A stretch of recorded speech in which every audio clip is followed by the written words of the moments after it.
Mummy કઈ જાય તો મમ્મી ખસને એવું કે છે. Guys welcome to back my vlog. અને આજે હું સવારમાં ઉઠીને બ્રશ કર્યું, નયો બયો, ચા ને બિસ્કિટ ખાધા. ત્યાર પછી થોડીક વાર 10 વાગ્યા જેવું થયું એટલે મેં થોડોક ખીચડી કરી શાક ખાધું. ને ગાઈસ પછી મને ખબર પડી કે આજે તો મારી મમ્મી છે ને બહાર જાય છે ફરવા માટે. તો મમ્મી કઈ જાય? મમ્મી ફરવા માટે જાય છે, મોં ધોવા છે. મમ્મી થોડીક શરમાઈ છે. મમ્મી કઈ જાય? હા તો મમ્મી ખસને એવું કે છે. મમ્મી કઈ જાય? તો મમ્મીએ મોં ધોઈ કાઢ્યું છે. હવે થોડીક વાર નહીં બહીને તૈયાર થઈને ફ્રેશ થઈને નીકળશે પપ્પાને 2 જણા. હજુ પપ્પા એ બાજુમાં ફરિયામાં ગયા છે. મમ્મી તો મમ્મી દોત કર્યા કરા છે. મમ્મી કઈ જાય? તો હજુ સુધી મમ્મીએ કીધું નહીં કે હું અહીંયા જવું છે. પપ્પા તો તૈયાર થઈ ગયા છે પણ હજુ સુધી મમ્મી તૈયાર નથી થઈ.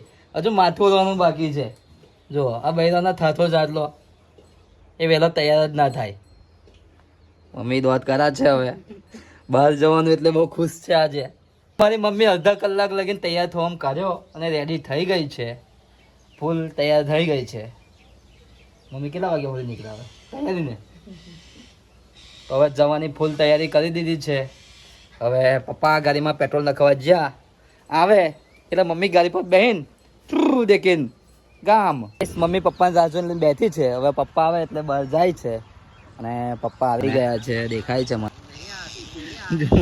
પપ્પા આવ્યા છે અને મમ્મી જાય છે હવે ગામ.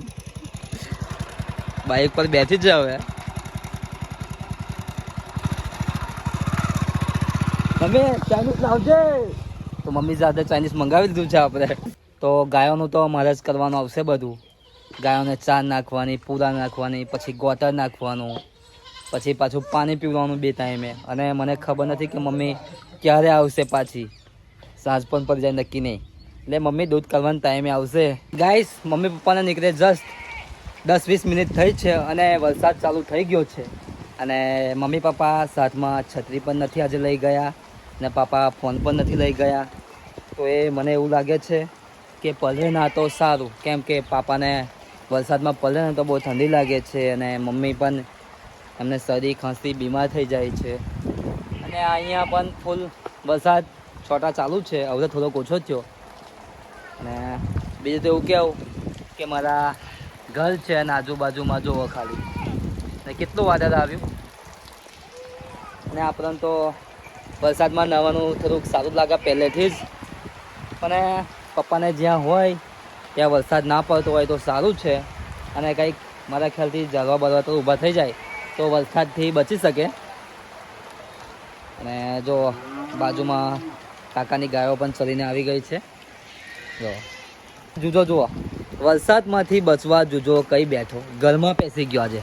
હા જો અને જો જાને હોય વરસાદ લાગે પણ મેં એને બોલાવ્યો છે આવો. જો જા અને જો જો ગયો જો ને જો એને કીધું તો કઈ નાથો. ગેસ પતી ગયો એના કારણે અમારે ખાવા ચૂલા પર બનાવવું પડ્યું. અને ચા પણ કિંજલ ચૂલા પર બનાવે છે. જુઓ આ ચા ચૂલા પર બનાવે. દૂધ વેરી દીધું છે. ને કિંજલ તમે શું કહેશો? કેવું લાગે ચૂલા પર બનાવવાનું?